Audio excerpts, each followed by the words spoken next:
Hi guys, and welcome back to At Home with Elisa. Today I just have some little projects that I need to do down in the garden. As you're aware, the garden is still under construction. However, I am still adding slowly and slowly so that it can become my dream garden. Hoping to get some more gravel delivered very shortly, which will make it look a lot nicer. The first half looks fantastic, the second half not so much.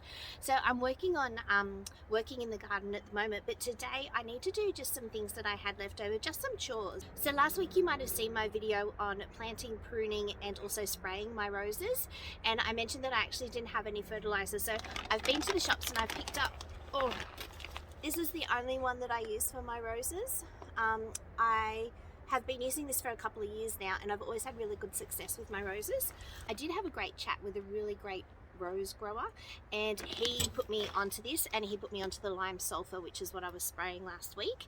And I've always had a really good success with my roses, so fingers crossed this year I have some great success and have some beautiful blooms. It's also time for me to do my fertilizing of the garden.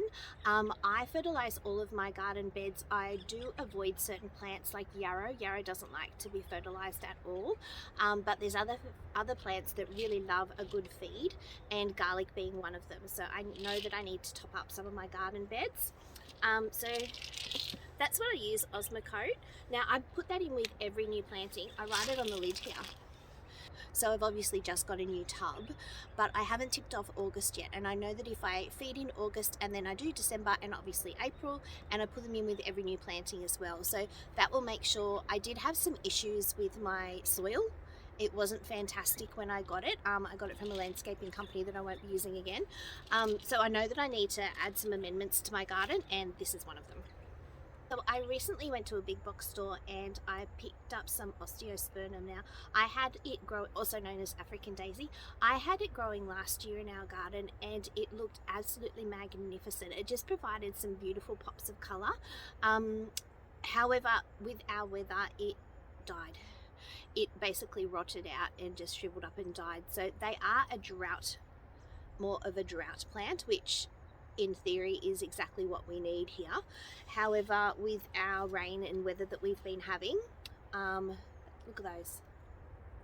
Look at those.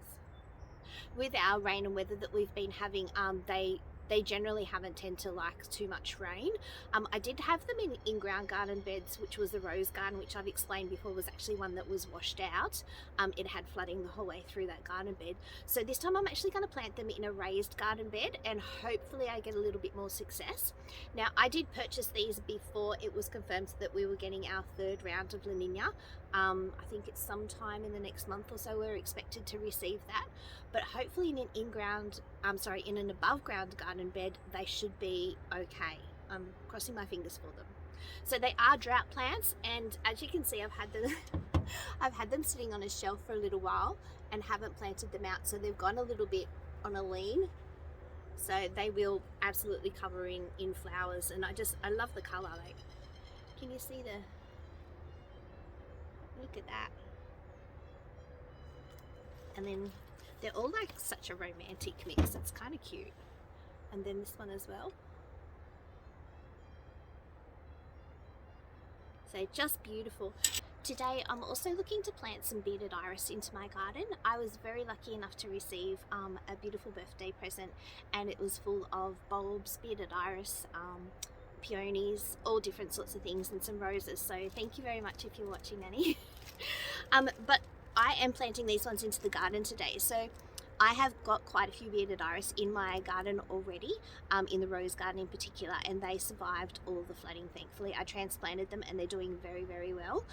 The rose garden, I am looking at doing some mulching, but I really wanted to get these into the ground before I mulch everything. So I've got one called Light Beam, which is really, really pretty.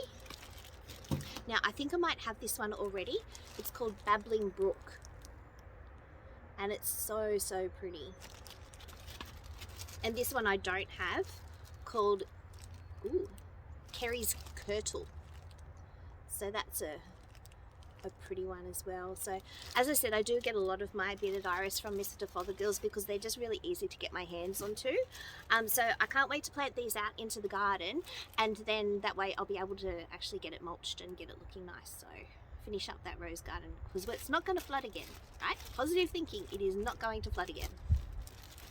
And last but not least, I have some daffodils that I'm looking to harvest today. So I can see them from here. They're absolutely beautiful, just shining away over there. It's such a dull and dreary day today, but the yellow flowers are just like, they just pop. So I can't wait to pick some daffodils.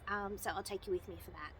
Okay, so I best get on with it because I'm not sure if it's going to rain. It has been raining on and off for most of the morning, so I did look at the radar and I think I've got a little bit of a gap, but I've got my hat on. If I get stuck in the rain, it'll at least shade my face. I just have to show you something so quickly too. My husband worked on a little surprise for me and I absolutely love it. My little buggy now has its own Magnolia Acres sign. Isn't that cool? He's done like vinyl printing and I absolutely love it. It was such a cute surprise. Anyway, let's get gardening.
Okay, so I finished all of my jobs in the garden for today, and I think I finished just in time because the sky up there is looking extremely grey and a little bit yucky. I looked at the radar and it's coming, so it's fantastic because I won't have to water in all of that fertilizer that I just put down on the garden and on the roses. So yay, win. All right, let's have a look at those plantings. Okay, so I put the first osteospermum or African daisy just here. This is actually in the urn garden, so it's got a large urn in the center, and in here I just have garlic, carrots and strawberries. So that's the carrots that you can see behind it, and I love this color combination. Like, look at this nasturtium. This nasturtium will take off, and look at that osteospermum. Beautiful, beautiful colors. It doesn't actually show up on the camera very well, but it's got like a purple center. Oh, look at that, isn't that pretty? So as I said, this nasturtium here on the corner will fill in. I'll just show you. It will fill in just like that nasturtium over there, which is actually on the way out now, but it will spill over, and that actual African daisy will grow into, won't grow much higher, but it'll grow into a large round bush, which will be fantastic. And I planted the other African daisy just up here. So again, it's got the nasturtiums on the corner, which kind of complement the color scheme. And it's actually looking a little bit better than the other one, so they still need, I will give these a water in. I always water in my plantings, but the fertilizer, I'll definitely let that storm catch it. And then these are my bearded iris, which are planted in Australia. I need to make sure that the backs of the bearded iris are actually above the ground and shining in the sunlight. So when I come in and I mulch this weekend, which this garden bed really needs it, I'll be sure to mulch right up to the sides of each of the bearded iris, but I won't actually have those backs covered at all. They need to be in the sun. So that's the two of them, and then that's the last one just there. So that hopefully will finish off this rose garden. So as I mentioned before, this is the rose garden that has actually flooded out a few times. I got it looking nice, and it's flooded a few times, but this weekend, hopefully now we've done everything that we can do with regards to flooding, and I can actually mulch it and have it looking nice again come spring. And of course also today I fertilized with that black marble for the roses. They really love that black marble. It's just fantastic for them, and it's perfect timing after doing my pruning and spraying the other day. So they're definitely going to benefit from that. And they've been through a lot over the last year with the flooding, like numerous amounts of flooding that they've had to go through. So I don't even mind being a little bit heavy-handed when it comes to fertilizing, because I'd imagine that a lot of the nutrients have been washed out of the soil. And same with the rest of the garden. I obviously fertilize the rest of the garden as well. I use Osmocote for the rest of the garden, and I find that it just really helps to keep my soil nice and healthy and my plants healthy. And of course my favorite thing of the day was picking these gorgeous daffodils. Look at the color. The overcast weather is really, really doing them some justice because they look fantastic. So this one here, you can see is slightly a different color to this one. So this one here is a Greg's favorite, and this one's a King Alfred. And they're just, excuse my buddy trying to get comfortable on the rocks. You're right, darling, you get comfy. Sorry. And then I had just the one replete that is flowering at the moment, so I think that is just beautiful. It's a very different sort of color. It's a peach color, and I did have another tiny little stem that I cut as well. Might be this one, I'm not sure, but I did have another one that I cut. But absolutely gorgeous. So loving having the daffodils. This is actually the second lot of daffodils that I've picked for the garden.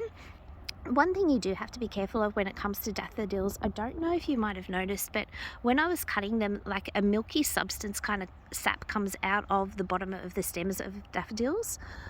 If I was putting daffodils with any other flower in this vase, I'd actually just sort of have them sitting in some water by themselves for up to about 4 hours, and it just drains that sap out, because the sap can actually make other flowers actually die a lot quicker than what they really need to.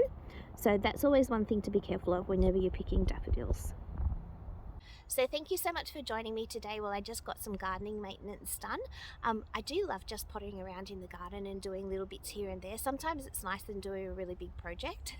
I can feel it starting to rain, so I'm going to get going. So thank you so much for watching, and if you haven't done so already, please consider subscribing, and I hope you have a lovely day. All right, bye.